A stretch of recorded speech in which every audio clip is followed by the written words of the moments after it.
The residents of the beautiful Bylong Valley thought they'd seen the last of coal mines after the Independent Commission Against Corruption's findings against Eddie Obeid and Cascade Coal.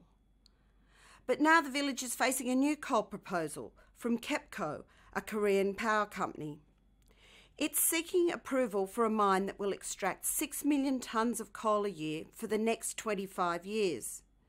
Some 194 hectares of prime agricultural land will need to be disturbed for the mine, which is a mix of open cut and underground. The mine will also necessitate moving 5 graves and an old deconsecrated Catholic church. But locals, like the Bylong Valley Protection Alliance, say there is a covenant on the old cemetery that requires the owner to maintain the graves, and this could require Kepco to keep the little cemetery.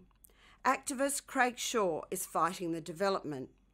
To me, a lot of it's got to do with what is the land intrinsically best for, not what can you do on the land if you want to.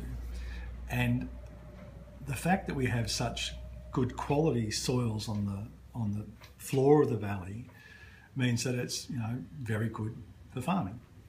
This is very much about Kepco and Kepco's needs, I feel. Kepco have a responsibility to provide electric power and other power in South Korea.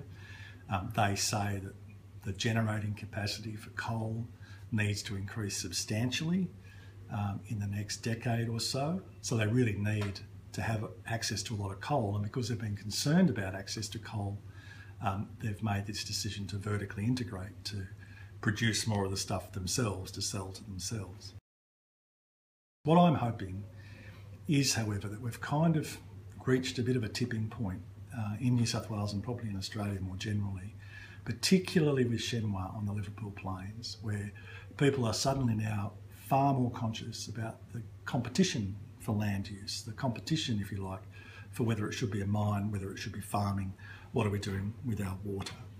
And in Bylong, those issues are here just as much as they are there. And what I'm hoping is that people, the light goes on for people, say that we can't do this anymore. We've got to stop clearing out this country in terms of what it's been used for, and those industries like farming that are sustainable for decades, if not centuries, sacrificing them to just short-term use.